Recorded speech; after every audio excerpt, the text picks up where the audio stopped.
It's obvious that our country is deeply divided, and national elections don't seem to solve the problem. However, is there another more radical solution that we're ignoring? That's what we're going to talk about today on Crisis Point. Hello, I'm Eric Simmons, your host, editor-in-chief of Crisis Magazine. Before we get started, I just want to encourage people to smash that like button, to subscribe to the channel, let other people know about it. I really appreciate when you do that, and it helps the channel grow, which it has been growing, and I appreciate everybody who has been sharing it with other people. Also, just remind everybody that you can follow us on all those different social media channels. We're usually at Crisis Mag. You can find out the latest what we're going on. Also, check out our new website. We just updated about a week or so ago. And so I really encourage people to go to that. So our subject today is going to be secession, which people who have followed this podcast know I've talked about before. I've written about it, Crisis. But I thought, why don't we get somebody who actually knows what they're talking about on the subject of secession, which isn't always me. So what I did was I brought in Ryan McMaken. I should ask you beforehand. Is it McMaken or McMaken? It's McMaken. McMaken. Okay, McMaken. Yeah, right, exactly. Okay, McMaken. Ryan McMaken. He is the senior editor at the Mises Institute. He has a bachelor's degree in economics and a master's degree in public policy and international relations from the University of Colorado. He is the author of Commie Cowboys, the Bourgeoisie and the Nation State in the Western Genre. And most recently, right here, I have it in my hands, Breaking Away, The Case for Secession, Radical Decentralization and Smaller Polities. He was a housing economist for the state of Colorado. Ryan is a co-host of the Radio Rothbard podcast and has appeared on Fox News and Fox Business and has been featured in a number of national print publications, including Politico, The Hill, Bloomberg, and the Washington Post. I think I covered all the high points. Did I miss anything important, Ryan? No, that's probably about it. I mean, if people like what I say here and they are interested in my stuff, they should all just go to Mises.org, MISES.org, you can get my whole archive. And we publish new articles there every day. Yeah, I just want to say that I'm a big fan of the Mises Institute, and I encourage you to go to Mises.org, check out what they're doing. What's amazing, I think, about your website is there's so much on there for free, like books that are really important books that you'd think you'd have to pay a lot of money for, and you can just download them, the PDF or the EPUB, right there off of the website. I've done that a number of times, so I really appreciate the work Mises is doing. Yeah, we get a ton of downloads of big economics books per week. You'd be shocked at the amount of interest there still is in reading big economics books. And of course, you can get this book that we're going to discuss today, the PDF version, online for free. Of course, if you want a physical version, you're going to have to pay. But yeah, we just post most everything we produce for free online, but also like 60, 70 years of historical books related to our scholars as well. I just downloaded Liberty and Equality, I think is the name of it, which is, I can't remember now who, somebody recommended it to me.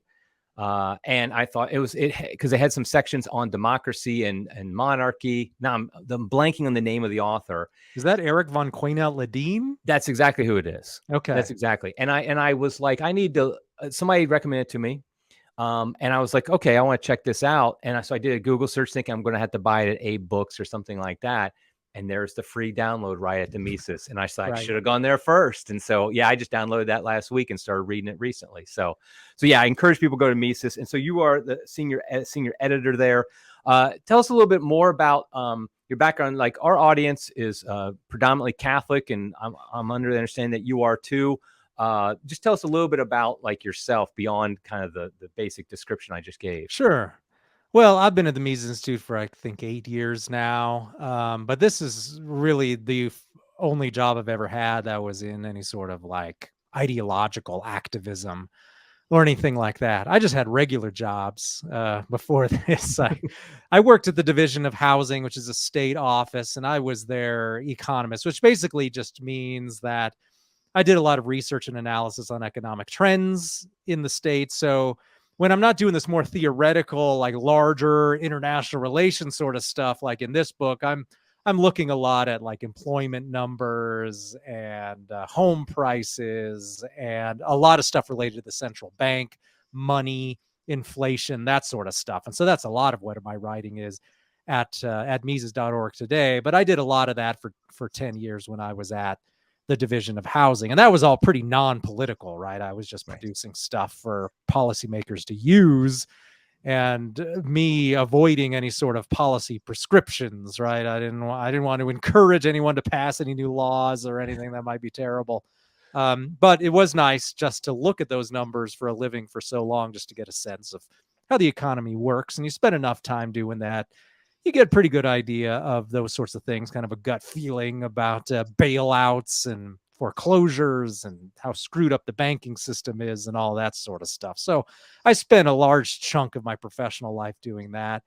Before that, I did other sorts of work at the state legislature. So I've actually been involved in local, or rather state government, for quite a long time. Before that, I was an academic. I was in the PhD program, which I never finished at Indiana University.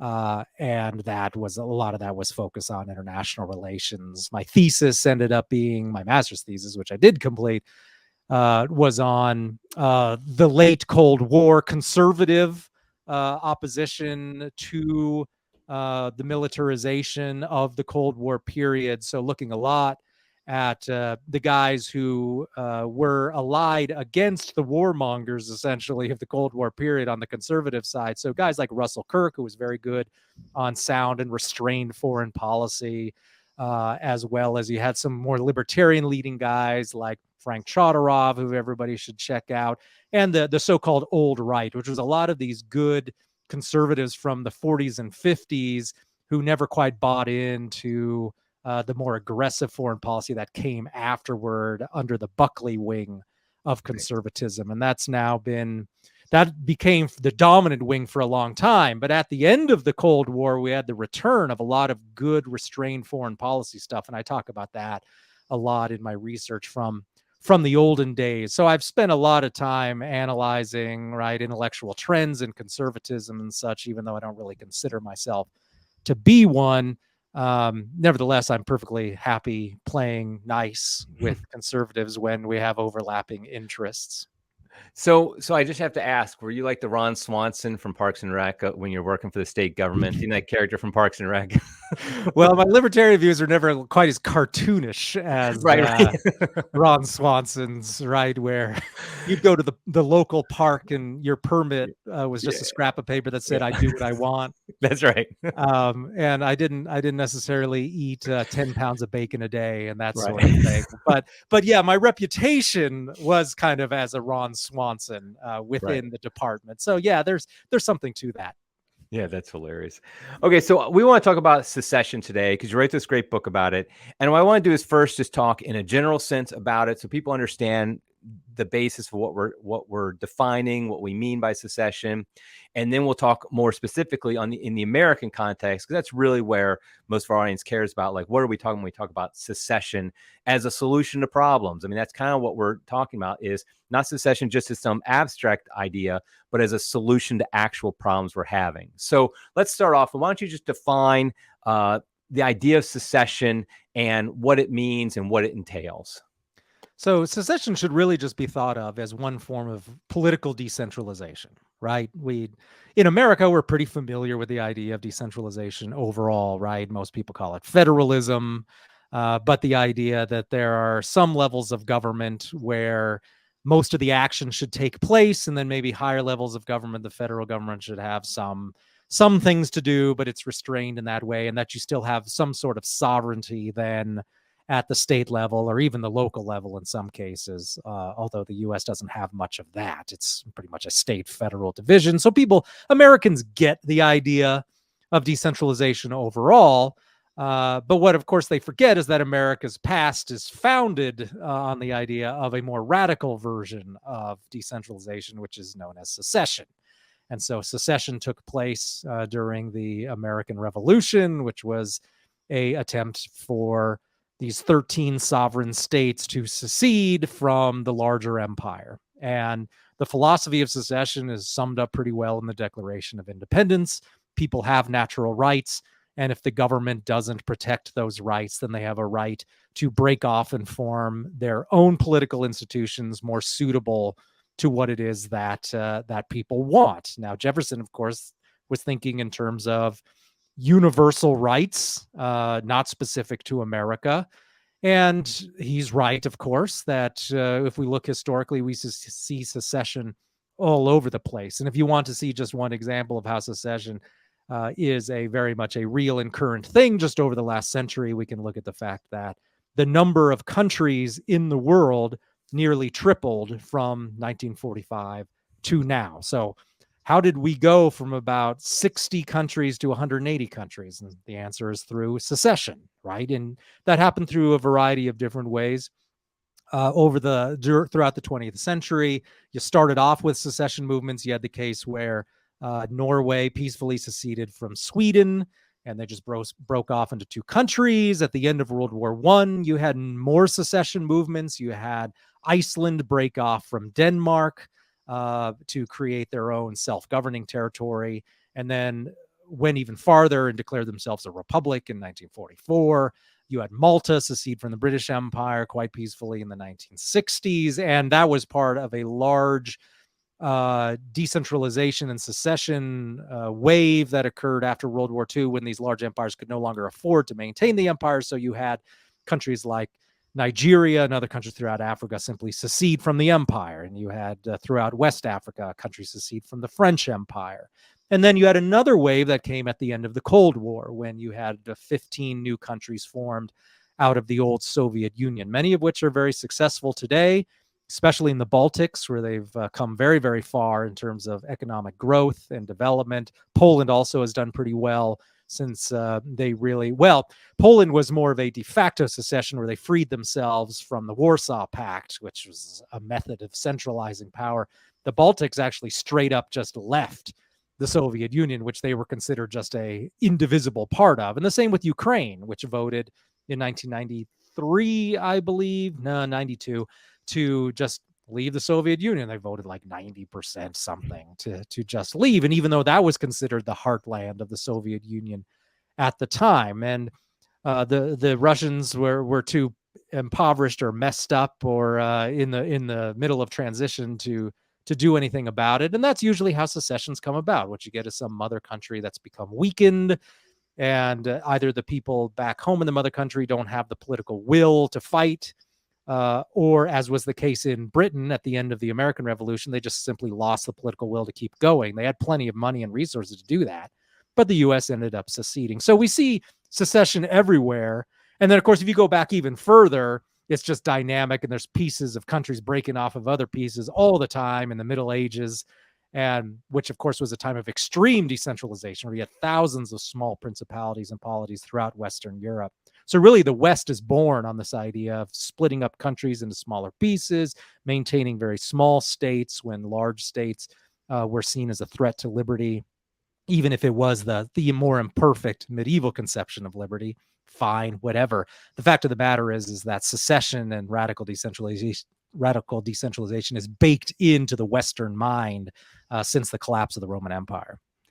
So, as you say, secession is actually very common. I guess most Americans don't really realize that, because probably their only thought of secession immediately goes to the American Civil War, the South trying to secede from the Union. And that's like the only secession that's ever happened almost in their mind. But as you said, it's very common.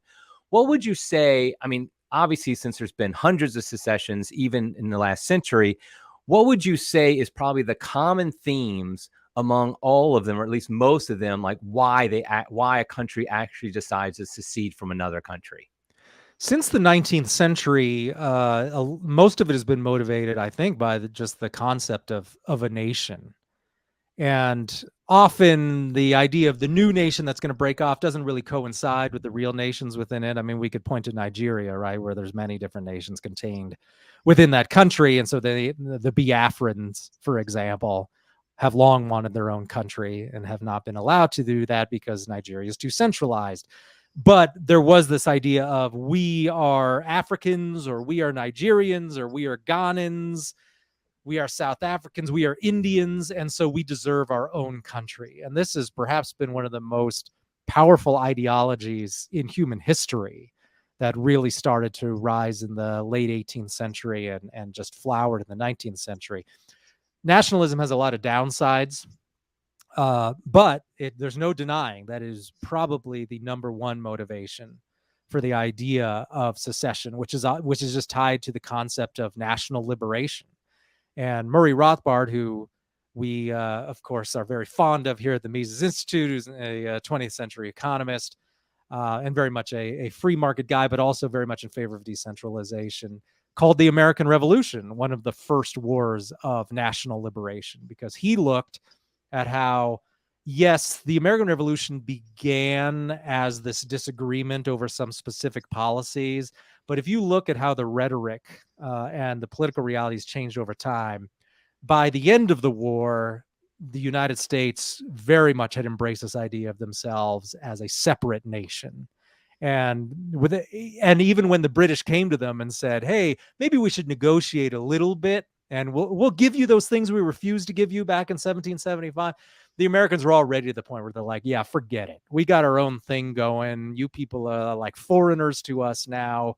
We're not interested." And that's very much what happens in most of these secession movements. Is there's usually some affinity for the mother country early on, but over time, nationalist impulses take over. And we see that quite well documented in, say, the split up of Czechoslovakia in the early 1990s, where it began as these very technical disagreements over ways that Czech federalism could have been better implemented. But by the time the actual separation took place, people were taking very clear positions on, I'm Czech, you're Slovak, we're different people, we can't be in the same country. And so anywhere you start to get this idea of a cultural divide between two groups, then you start to move very quickly in the direction of secession. Now, the conventional wisdom is generally that countries should come together, they should form unions, and that's going to be better for citizens. For example, the EU, obviously the big push to unite Europe into one entity, so to speak, even though it's not exactly one entity. The attacks on Brexit, this idea that, oh my gosh, this is going to be the worst thing ever for Britain if they break away from the EU. You see it in the United States, just the idea of that together we're much better off than we would be separately. What would you say against that is probably the strongest arguments for why secession actually makes a country better in a lot of these cases? Well, secession is warranted and appropriate and better than the alternative when you don't have enough cultural bonds to ensure peace between these countries that have been forced together by some larger political entity. So if you had a country where people were content to live and let live in the neighboring district, where, okay, they do things differently, one principality over in this confederation, one canton, one state over, and we just agree to let them do their thing and we'll do our thing, but we can agree to be united in terms of a customs union. We'll have free trade with those people, or we'll enter into some sort of defense agreement. If the guy next door gets invaded, there's obviously an advantage to us then helping them defend themselves. Why? Because we have common economic and political interests, and that guy over there who might invade them, we don't have anything in common with them.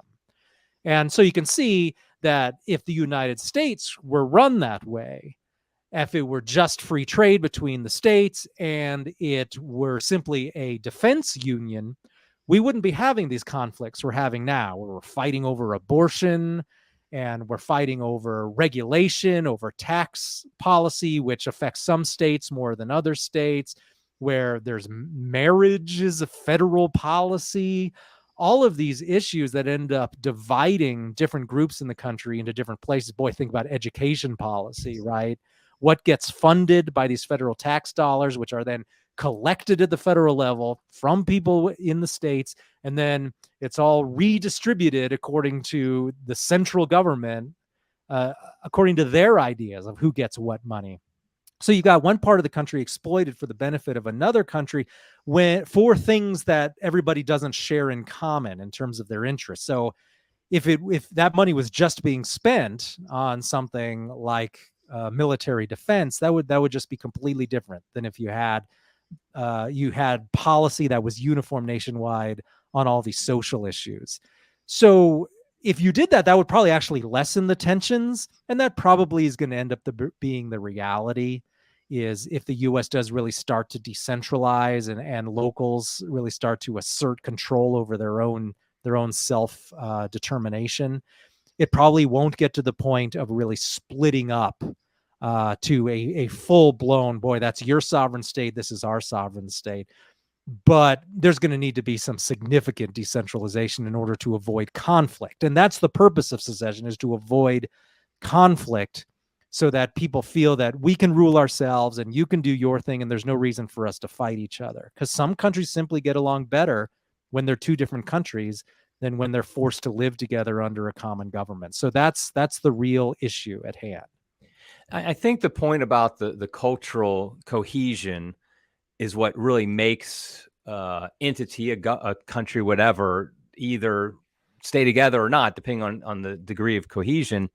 And you can kind of see somewhere like Czechoslovakia, which was an invented state in the beginning, where you have very clearly people have a Czech identity, people have a Slovak identity, and generally they live in different geographical areas kind of in there.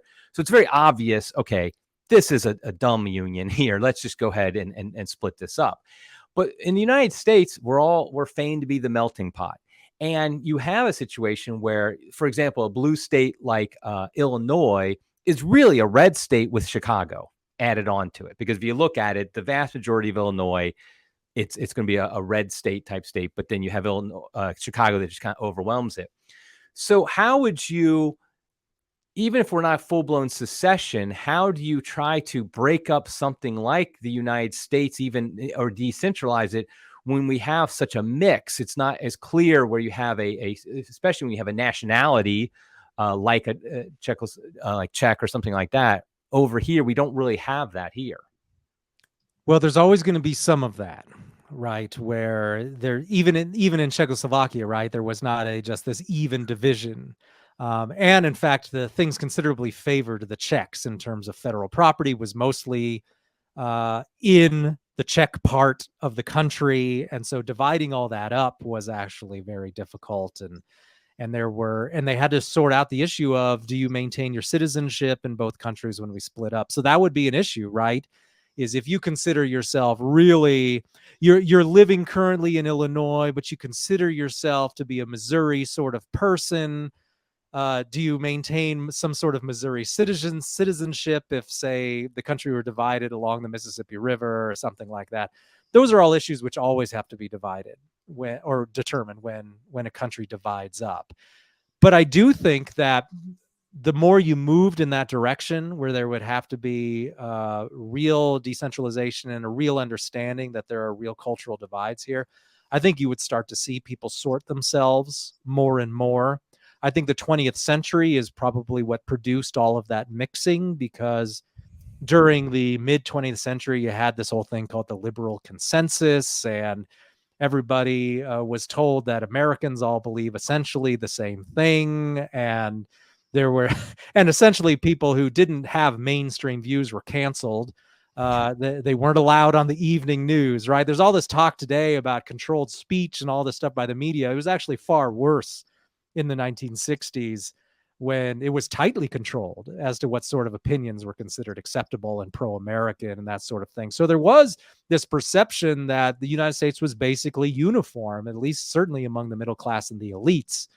And I think that then sent home the message that there's no point to move for political reasons, that America is all pretty much the same. But I think you're starting to see that idea go into decline. And that's actually the topic of a book that came out, I don't know, about 12, 13 years ago, called The Big Sort. And boy, the author's name now escapes me. But he talked about how geographical distribution along ideological lines was growing rapidly in the United States. So you started to see then people were no longer mixed in the suburbs in the way they used to be, or mixed in the same larger geographical areas that had been the case. So people were choosing to live more and more just amongst people that they agreed with ideologically.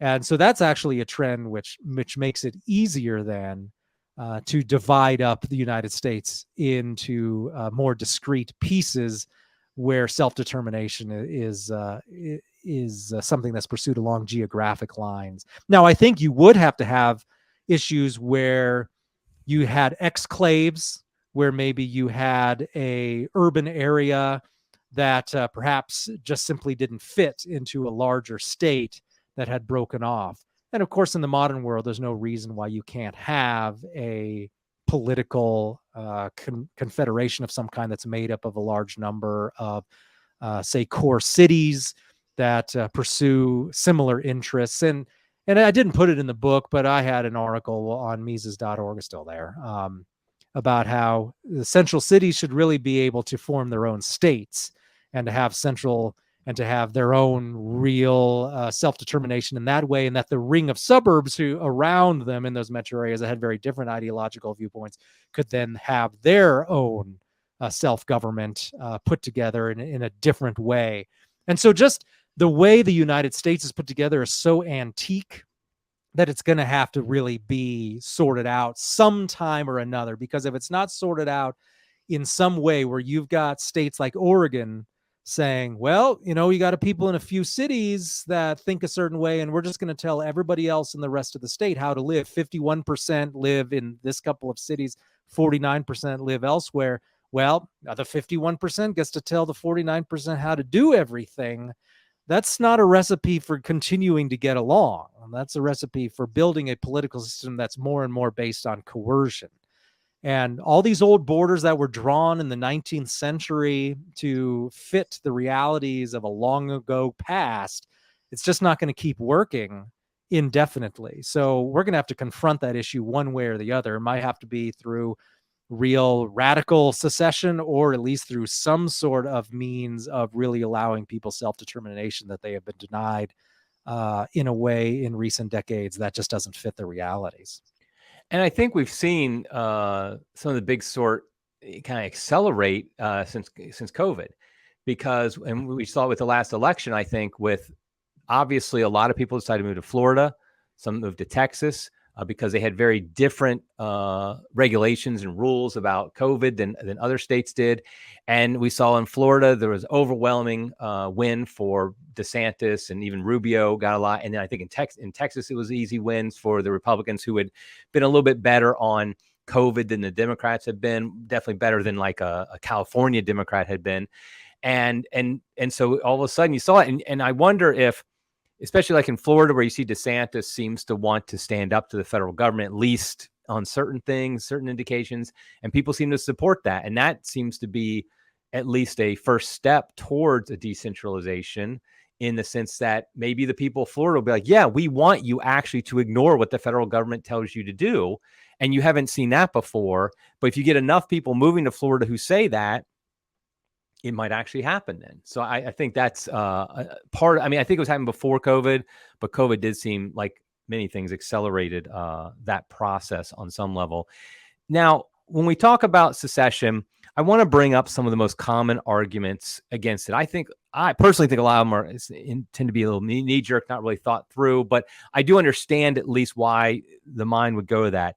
So if you had a United States that was now, let's just say, 6 sovereign countries broken up in some configuration, doesn't really matter why, obviously things would be different. I think the number one thing I've always heard whenever I've even suggested secession is this idea of national defense, that we weaken the country, we make the military less strong, because somehow you're dividing up military 6 ways. Let's say everybody gets an even number of troops, everybody gets an even number of nukes, whatever.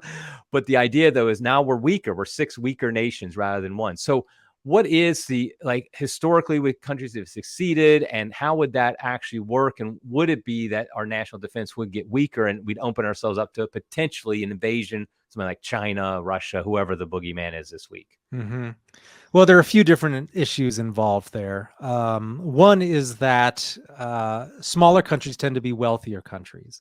And so holding yourself together in a large country that's torn by internal divisions, potential civil wars, a increasingly controlling government that's regulating the economy, and half the country hates that.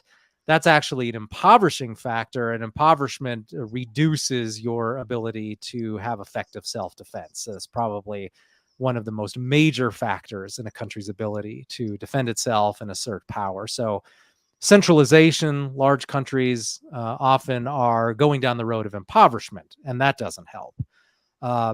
And we can look at some examples of that. For example, you can look at just how successful, say, the Dutch Republic was after breaking off from the Habsburg Empire in the 17th century, where this was a country that very quickly became a peer of other countries like France and England militarily, as well as the Spanish. And this was largely due to the fact that this was just a well-run, wealthy, small country that was able to focus on trade and was able to defend itself quite effectively. So we can certainly find examples of that.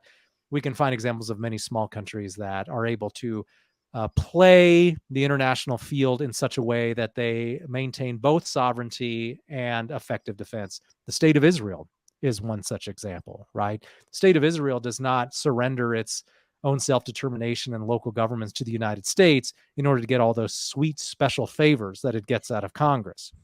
And it just plays that game very, very well.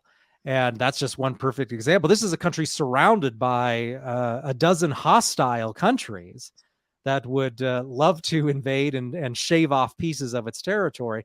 And it doesn't happen because this is a small country that maintains a very small nuclear arsenal as well as effective military force.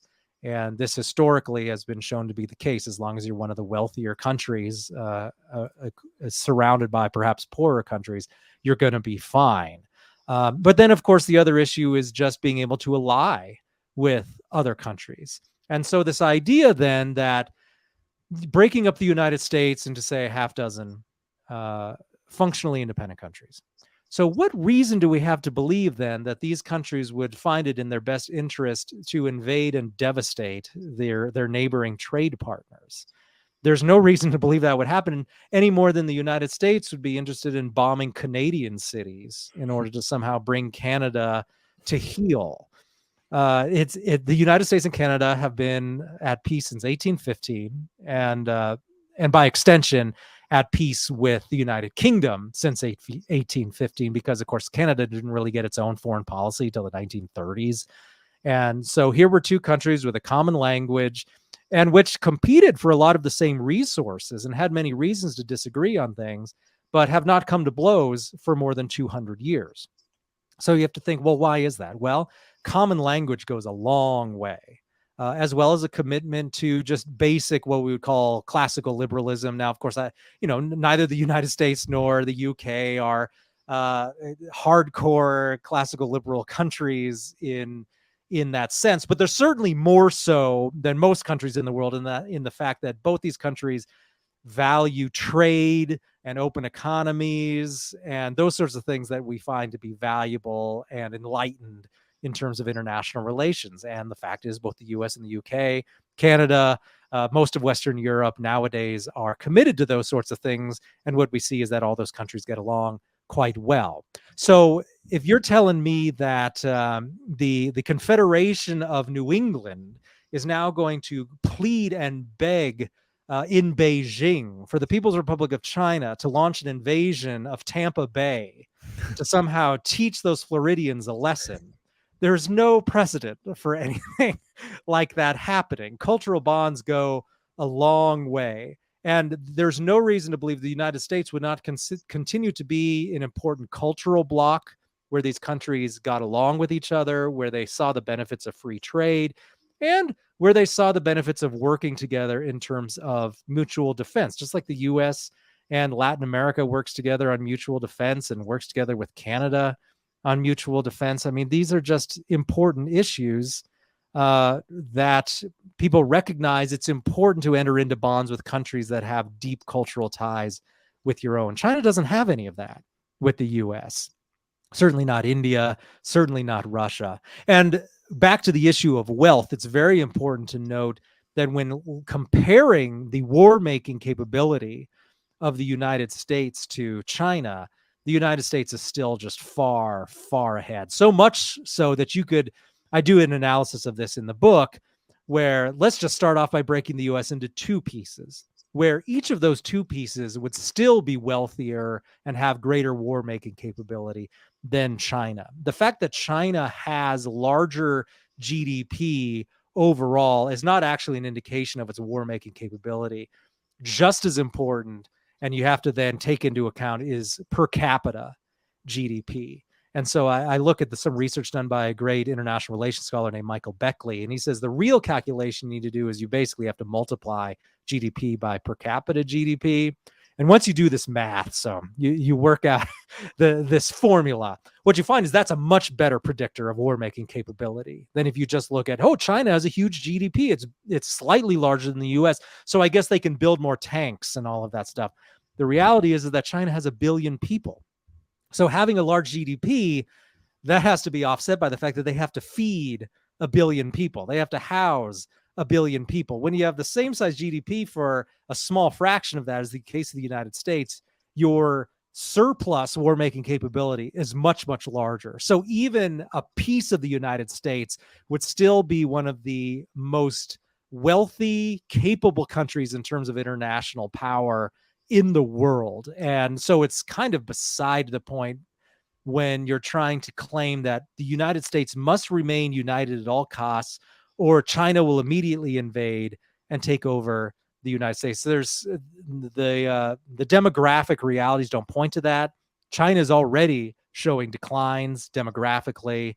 By 2050, it's looking like China will actually maybe only have, say, 100 million more people than the United States. They could drop down to 500 million people by the middle of this century. Conceivably, it's a country of old people, of disabled people, of a population that is in no condition to be asserting itself as the way it's been doing over the last 20 years. So if we look even at those issues, China's in decline. The U.S. will continue along its general trajectory. So I just generally disagree with this idea. But then you just look at the moral issue of it. I mean, you're going to argue that the Washington, D.C. must rule everything within the current borders of the United States, no matter what, because of China. I mean, this is that old Cold War mentality of William F. Buckley, when he literally said that if it's necessary for the United States to adopt a totalitarian system within its own shores to defeat the commies, then so be it. Well, I'd rather take the risk of letting the commies get a little too powerful than adopting totalitarianism. So yeah, I reject that whole Cold War conservative idea. Yeah, another thing about when you talk about national defense is if the United States broke up into, let's say, a half a dozen different sovereign countries or functionally sovereign countries, I would say this, that each one would not be able to go around the world and tell everybody what to do in military interventionism, which is, of course, a feature of secession, not a bug, because that would actually solve a lot of problems around the world rather than create them. Now, another big one that I hear a lot, and I'm sympathetic to this argument, is that, you know, especially for conservatives like myself, for example, I strongly believe abortion should be illegal. Definitely think it's immoral. It should be illegal. And so if we broke up, sure, abortion would be could be made illegal in some of the, like Texas or something like that. But and not just abortion, but all the cultural issues as well. But in California, it's going to they don't even have any check on them, because at least now they have somewhat of a check on them in California from the, considering how crazy they probably would be without the federal government involvement and being part of the United States. So do we just say, forget those Californians, they can just go in their own hellscape? I mean, that's what it almost seems to be what we're saying, instead of saying, let's try to fight to keep this union together and make it so that across the country we have good laws and things like that. Well, it should be noted that a lot of the craziness in California is essentially funded by the federal government, and that they don't have to worry about defense. They don't have to spend money on their own welfare state. They also know there's an implied possibility of bailout should the federal government, or should the state government in California go belly up. There are lots of guarantees that come from being part of the United States, where you can rely on the printing press and federal funds to help keep things under control and help out your state government. And so we have to then think in terms of, would the California government be identical to its current self were it its own sovereign country? And I don't think you can assume that. I think they would have a variety of other issues that they would have to deal with. Now, on top of that, then, I certainly would think that California would continue to do all sorts of nutty things if it was its own sovereign country. The flip side, of course, to that is that the rest of the United States would improve immediately were the United States to leave. That would remove more than 50 votes in Congress that vote overwhelmingly Democratic in Congress. And it would just completely tip the scales, right? There would be no more Democrat presidents if the United States were to leave, or were to California leave to the United States. And this is what I advocated for when Scotland was talking about leaving the United Kingdom. I said, look, the English will be immensely better off if Scotland leaves. There's no doubt about that. Not to mention the fact that Scotland is a huge suck on the United Kingdom's welfare system, because Scotland's a country of old unemployed people largely, and it's a country of poverty and so on. But if they want to have their own country, so be it, right? That's their business. And so you need to think in terms of, okay, well, what would happen to the rest of the country? It would be much better off. And then, of course, people in Central California and so on who didn't want to live under the Sacramento regime would be able to leave. The United States would be free to offer essentially free passage to Californians for a period. This is what happened in the old Czech Republic and the Baltics and such, was that there's always a period where you're like, well, if you don't want to live on that side of the border, just come on over and we'll issue you a passport, even though at the time of secession, you were on the wrong side of the border, quote unquote. And so that, of course, should be made available to people.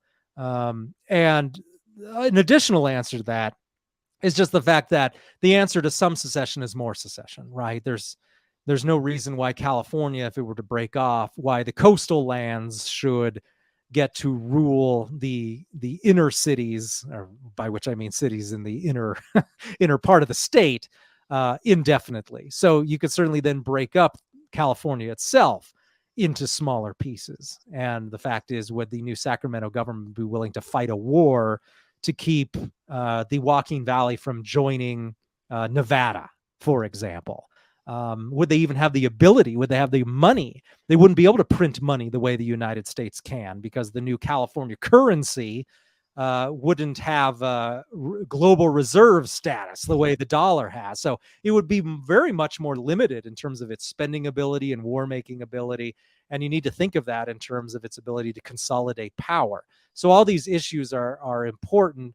But the fact of the matter is, why would you want to continue condemning Americans to live under a Congress heavily influenced by the state of California when you could set California free and improve lives for about 260, no, more than that, about 270 million Americans who would be remaining in the rump United States?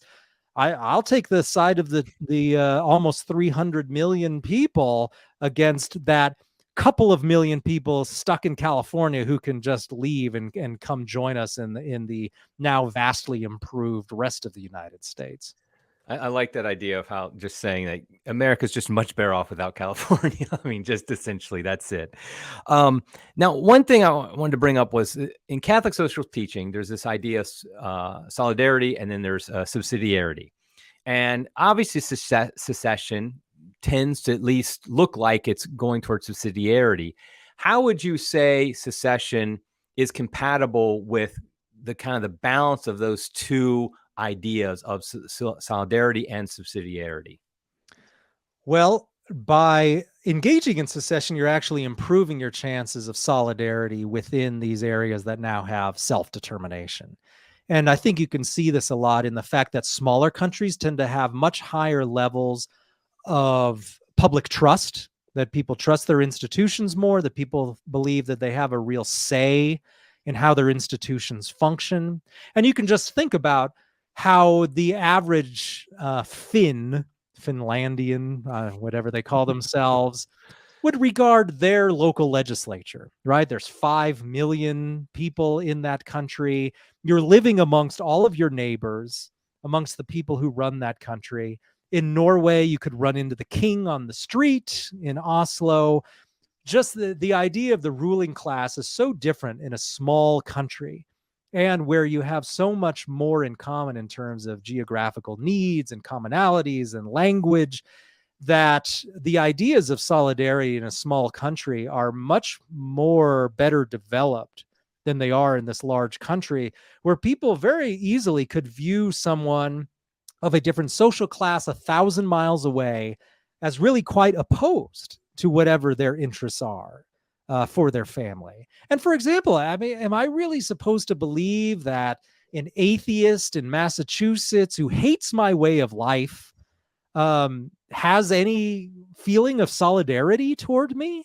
I mean, the fact that we just by accident happen to be within a single nation state really doesn't mean anything. And so if you're going to come up with your concepts of solidarity just based on where some political lines were drawn 150 years ago, that just doesn't make that much sense. So we need to think in terms of solidarity, in terms of people who actually have common interests and a common culture, and who can agree on some things like abortion or on like religious liberty and a variety of those issues. issues. And to simply just say, well, this is where we drew the borders forever ago. And so you 49% who were ruled over by the 51%, solidarity dictates you just have to take it. You just have to accept whatever the 51% is willing to dish out. That's pretty incoherent idea in my mind. And so if you want real solidarity, then you need more local self-determination. You need people to feel like they actually have some level of self-rule and that their ideas actually matter among their representatives in government institutions. And the way we have it now, it's just not like that at all. And so you live in a state, let's just say Colorado, which has 8 legislators now with the new reapportionment. Well, there's 435 members of the House. I mean, and so laws that greatly affect my daily life are being made by hundreds of people who maybe have never even set foot in this state and don't know anything about its needs or way of life. And so that just strikes me as a terrible way of doing things. It would be one thing if it was just a very small number of issues like free trade or national defense in some ways, but that's not the way we do it. We do it where the federal government has immense control over your daily life, and that just doesn't help solidarity at all. And so subsidiarity, of course, works in lots of places. It's used very effectively by the Swiss. And of course, the concept of subsidiary just applies to the world just in general, where you recognize the French do things one way, the people in Burkina Faso do things another way. And there's really no reason why those people should all be ruled from some central government institution. And so people, I think, recognize on some level that's important. The only real disagreement is, are our differences between Californians and people in Arkansas enough that they should really have 2 completely separate and sovereign sorts of self-determination? Good stuff. One thing I want to maybe my last question here really is, practically speaking, how do you see, I mean, I think we both acknowledge the idea of an actual secession in the United States is probably not in the immediate future. I will say this, though. I just want to bring this up. I remember bringing up secession back in 2015 or 16, and everybody was like, you're an idiot. That's silly. I mean, this is all people, mostly conservative people, who are just like, that's ridiculous. And I don't hear that as much anymore. When I bring it up, yes, sure, some do, but a lot more like, tell me more. And so I don't want to say it's impossible, but I do think we both know it's politically, I don't think there's very many politicians calling for it. Even somebody like a Rand Paul isn't on the stump for secession. But how practically do you see a path to secession in the United States? Like, how would it actually work out in real life? And in the sense of what steps would we need to go through to get to a point where Colorado can govern themselves separately from the rest of the country? Well, you would have to move slowly. And one of the points I would make, of course, right? Well, people use phrases like, well, it's never going to happen, right? Well, never is a very, very long time in political history. And you don't even have to go back that far to see how drastically national borders can change, right? Just go back to 1945 to see how different things were. Or before that, go back just 100 years, right? And the lines on the map are very, very different. Well, what's 100 years, right? In the big scheme of things, 100 years is a long way from never. So we have to think in terms of, okay, 5 years from now, probably not. 10 years, more likely, but probably not that likely. 30 years from now, when I'll still probably be alive, maybe not, but could easily still be alive. Uh, the chances of it, they go up considerably when you start to look at that sort of time frame. So what do you need to do in that period? Well, I think the COVID thing was a nice jump start to the system in the sense that people suddenly realize that who rules you from your state government actually matters quite a bit, that governors are powerful, that the laws vary considerably, and that the culture varies considerably from place to place. So I think you want to continue to emphasize that. I think what you want to do at the same time is then really start to scale back the centralization of politics in general. You don't have to even touch national defense anytime soon. But some of the key places you need to keep going, right? On laws related to guns, right? Conservatives need to really grow a spine when it comes toward the issue of really asserting local control over things like gun law, over things like immigration. And in the book, I look at those issues of how immigration actually used to be a state issue, and nobody thought it was a federal policy issue until the 1880s. And the states should take back that issue. The states should really think in terms of citizenship within their states, which was common in the 19th century. Citizenship was like a dual thing. You had state citizenship, you had federal citizenship, not just this kind of one merged thing. States are healthfully looking at the issue of asserting control over who can vote and in what way. It's very important for states to maintain that. And traditionally, that's been the case. But states have really gradually let go of their control in those issues throughout the late 20th century, and they need to take control of those issues again. And I think the abortion issue will also highlight the different cultural realities between states. And so that all moves you in the direction then of splitting up the United States into different blocks, at least politically then. I think larger cultural trends are probably enough to keep the United States united culturally. But all of that stuff needs to be explored and emphasized and really pushed at the federal level. The other big thing you need to do is you need to find some way to decentralize the welfare state. I think that's the biggest issue. And that's one of the biggest mistakes the United States ever did, was allowing the central government to take control of the welfare state. And Europe doesn't have that problem. And in a chapter in the book, I look at the ways that the EU is actually better than the United States in terms of its construction. One of those ways is that there's still a legal method for withdrawing from the EU as a political union. It's still outlined in their legal documents about how you just leave. And we saw Brexit, that was something where that happened. But the other issue, too, is that fortunately in Europe, the welfare state is still decentralized. So if you think the National Health Service in the UK is very, very important, it really has nothing to do with your membership in the European Union. It's the same way with all those member countries, Portugal, Spain, whatever. They all have their own independent welfare states. So when people talk about the safety net, and are worried what will happen to the poor and so on, it's not reliant upon membership within the EU. Once you get to the point where US states are going to want to break off, then expect all the fear tactics from Washington. Well, you're not going to get your Social Security. You're not going to get your Medicare. Now, what we know is that US states, even the poorest US states like Mississippi and West Virginia, have more than enough GDP and GDP per capita to fund their own welfare state, just like countries that are poorer than any US state, like, say, Croatia, Portugal, much of Southern Europe in general, which are on a GDP per capita basis much poorer than the US overall. They all have their own independent welfare states. There's no reason why states in the US can't break off and say, okay, don't pay your Social Security tax anymore. You just pay it now to us, and we cut you your safety net check. And there's absolutely no reason why that can't happen. One of the biggest obstacles is just the fact that old folks have been hoodwinked into this completely false notion that they paid into Social Security and that's their money and it's in a trust fund somewhere and they're just getting it back. Complete nonsense. You're just on welfare if you're on Social Security, so you'll get your welfare check. It'll be fine.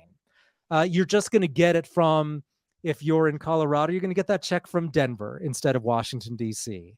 And it's going to have a picture, and your little check, well, I guess you don't get physical checks anymore, but your physical check's going to have a picture of a mountain on it instead of a picture of the Statue of Liberty. Fine, whatever. That's the only real difference that will take place. But we know they'll use that scare tactics the same way that the Unionists in the United Kingdom used it against Scotland. Oh, all you Scottish pensioners aren't going to get your money from London anymore, so vote to remain.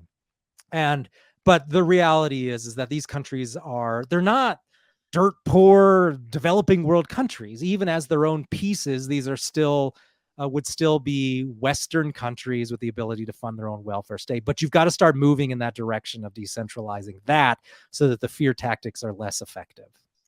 Yeah, it makes sense. And I think generally, though, for the individual, the way to promote this is really you're promoting your local, where you live, and hopefully you live in an area. Maybe you have to move to an area where the cultural climate is a little bit more conducive to what you believe in.